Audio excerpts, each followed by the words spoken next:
एक मित्र ने पूछा है, गुरुदेव, आत्मकण व नूर में क्या भेद है? क्या आत्मकण नूर की वजह से प्रकाशित है या आत्मकण का प्रकाश ही नूर है? कृपया स्पष्ट करें। आत्मा का स्वरूप है और आत्मा का गुण है। किसी को हम परिचय किसी का प्राप्त करते हैं तो कैसे परिचय प्राप्त करते हैं? उसका नाम क्या है, उसका रूप क्या है, उसका गुण क्या है।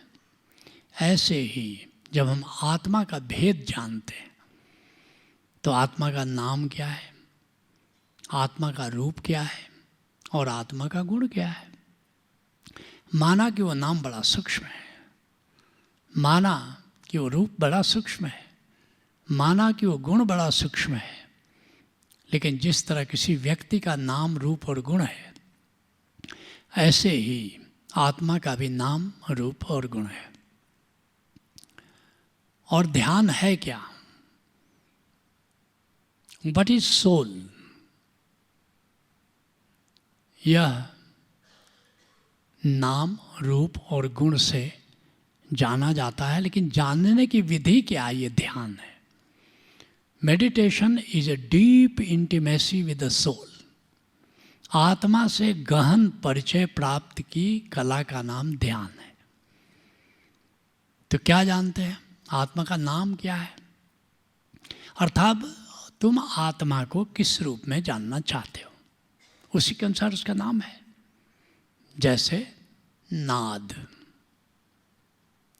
नाद के रूप में आत्मा को जानना चाहते हो तो आत्मा का नाम क्या हो जाएगा?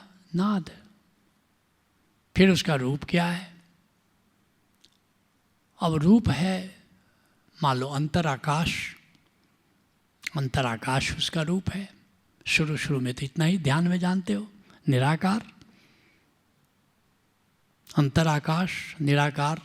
जब 2 डायमेंशन केवल देखते हो तो निराकार कहते हैं, गहराई देखा तो अंतराकाश। और फिर उसका गुण क्या है? वह एक सूक्ष्म ध्वनि की गुंजार है। सूक्ष्म ध्वनि वहाँ गूंज रही है, जिसको हम अनात्नाद कहते हैं। ऐसे ही एक दिन तुम जानते हो, नूर को जानते हो, आलोक को जानते हो, जो आत्मा में जगमगा रहा है।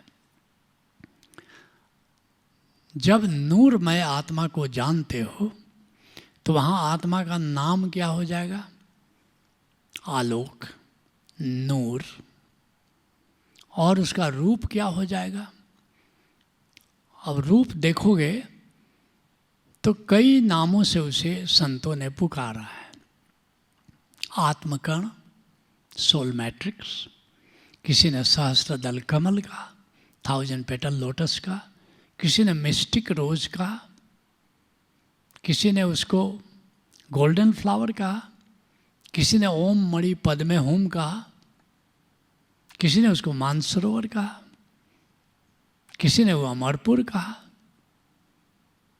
अनेक अनेक नामों से संतों ने पुकारा है, क्योंकि आत्मा कणमय है, जो सहस्त्र दल कमल, अनेक पंखुड़ियाँ हैं उसकी।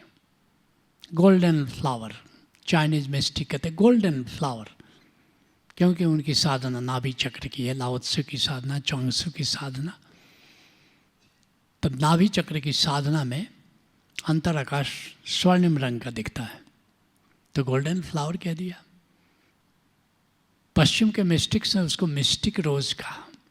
मिस्टिक रोज, गुलाब की कई पंखुड़ियाँ जैसे होती हैं, गुलाब की पंखुड़ियों की तरह होता। जैसे मैंने कहा, चाइनीज मिस्टिक ने गोल्डन फ्लावर कहा, जैसे गेंदे का फूल होता है। ओशो ने उसको सोल मैट्रिक्स का, आत्मकण का। वो उसका स्वरूप है। और उसका गुण क्या है? नाद से गूंज रहा है, नूर से जगमगा रहा है, वो आलोकित है। तो तुम कहते हो भेद क्या हुआ? भेद ये हुआ कि जैसे कोई एक डॉक्टर है तो उसका रूप क्या है? उसकी लंबाई चौड़ाई कितनी है, गोरा है, काला है, नाक कैसी है, आँख कैसी है, ये उसका रूप हुआ। और गुण क्या है? वो डॉक्टर है, चिकित्सक है, चिकित्सा करता है। ऐसे ही आत्मा का जो रूप है वो है आत्मकर्ण, शस्त्रदल कमल, मिस्टिक रोज, अनेक अनेक नामों से जाना जाता है। लेकिन उसका गुण क्या है? वो नाद से गूंज रहा है, नूर से जगमगा रहा है। सामान्यतः लोगों को दिखता नहीं है। 99.9% लोग तो जानते ही नहीं कि आत्मा क्या है। और जिन्होंने मान रखा है कि आत्मा है, वो उनको दिखाई नहीं देता। फिजिकली रूप से थोड़े से लोग ब्लाइंड हैं, लेकिन स्पिरिचुअली 99.9% लोग ब्लाइंड हैं। फिजिकली थोड़े से लोग डेफ हैं, बहरे हैं, लेकिन स्पिरिचुअली 99.9% लोग डेफ हैं। लेकिन जो अनुभव कर पाते हैं पूरा गुरु की कृपा से, वो जानते हैं कि वहाँ नाद गूंज रहा है, नूर जगमगा रही है। ये सब गुण है। और रूप क्या है? शस्त्रदल कमल है, मिस्टिक रोज है, आत्मकर्ण है, ये उसका रूप है। और जैसा जिस रूप में, जिस गुण के रूप में तुम जानते हो, वैसा मिस्टिक्स ने उसका नाम दे दिया है। कभी नाद दे दिया, कभी शस्त्रदल कमल कह दिया, भक्तों ने गोविंद का चरण कमल कह दिया। तो नाम तो उसके अनुसार, क्योंकि जिसको ज्ञानी आत्मा कहता है उसी को भक्त गोविंद का चरण कमल कहता है, और गोविंद के चरण कमल के लिए रूप में उसकी भक्ति करता है। तो असली बात यह है कि शब्दों पर ज़्यादा मत जाओ, उसको एक टोटलिटी में देखो, एक पूर्णता में देखो। तो असली बात यह है कि उसको आत्मा के रूप में एक दिन जानो, और यह भी जानो कि आत्मा चिन्मय है। तब जा कर के पूर्ण संबोधि। जब मैं पूर्ण संबोधि कहता हूँ तो टोटलिटी की बात कर रहा हूँ, मैं अंतिम संबोधि की बात नहीं कर रहा हूँ। सही तादाद में तभी घटित होता है जब जानते हो कि मैं चिन्मय आत्मा हूँ।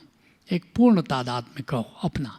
लेकिन मैंने जैसा कहा, संबोधि यहाँ पर पूर्ण नहीं होती, संबोधि की यात्रा आगे चलती है। लेकिन यह बात जानना कि मैं चिन्मय आत्मा हूँ, अपने आप में एक बहुत बड़ा जागरण तुम्हारे जीवन में घटित होता है। और जो जान लेता है कि मैं आत्मा हूँ, वो मुक्त हो जाता है। काम, क्रोध, लोभ, मोह, ईर्ष्या, द्वेष कुछ भी उसको सताते नहीं है, और वह उसकी जिंदगी एक शहंशाह की तरह हो जाती है, एक सम्राट की तरह हो जाती है।